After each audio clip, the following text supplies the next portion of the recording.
Hello together. In this video I will show you a web-based interface called web service that is providing data from the master. With this web service, data can be retrieved from the master and integrated into other programs. To get this data from the IO-Link devices, you have to connect an IO-Link device and also set the ports to IO-Link, like it is already done here. We have connected one device here, and if I click on the device or up here on the ports tab, I switch to the detailed view. And you can see the data here, like metadata, identification data, process data, and stuff like this. And this data is being updated constantly and also being provided via a web service by the web server of the master. I can look at this by opening the developer tools of the browser. So to do that, you can do options, more tools, developer tools, or hitting F12. And here you can find a tab called network. And with this tab, you can see what data packets are provided and requested on a network. And you can also see a file called ports.json, which gets retrieved every 300 to 400 milliseconds. And this file, ports.json, can be retrieved by my HTTP request or by my browser if I add ports.json to the URL. So IP address of the master / ports.jsn. Important to know, if you have a firmware version of the master which is lower than 3.3, it means it's called dprop.json, so it's a different name. And if I request the same file now, which is generated, then I can see a file that is formatted in the JSON format. So JSON is a syntax, and this means that, for example, a curly bracket opens an object, and this object can have different properties, or it also can contain a list if you have a square bracket.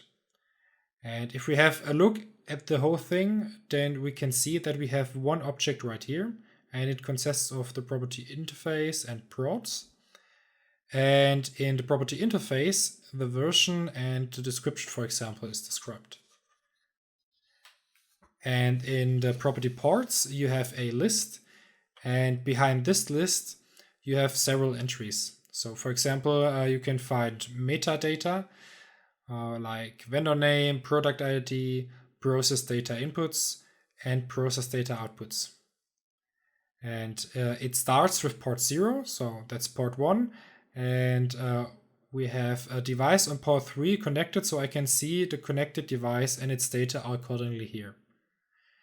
If I change the process data now by moving my cylinder, then nothing changes because I have retrieved the file once, and after that it is static.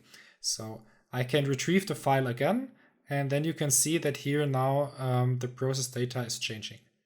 Once again, I'm changing the value, update it, and I get my new process data. If I unplug the device and reload, then there's no more data available actually. If I connect the device to another port, for example to port 0, and reload it again, I will have my device data available there. So this ports.json file, or the web service, which is providing me this file, can be used when my master is connected to the network. So this means with different kinds of software that is able to do an HTTP request, I can address this web service. So with just this one request, then I can actually get the data of all ports at once, like identification data and process data from all connected IO-Link devices.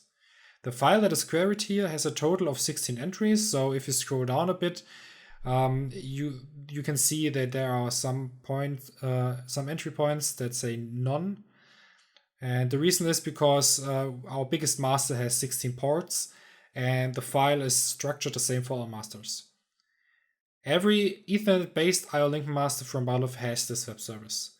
And the good thing about this web service is that the web service is provided by the web server of the master. And as such, it is independent from the controller of your connected, so it's independent of your connected PLC and also independent of the Profinet communication. So you can call this web service if you don't have a PLC connected. You can call it when you have a PLC connected, and it's a read-only command. So which means that you can only read data and you cannot change process data. So this means you have the opportunity to retrofit an existing system or extract data from an existing system, no matter whether you have a controller or PLC connected or not. So what you can do with this web service, I will show you a little bit in the next videos. Thanks for listening and enjoy.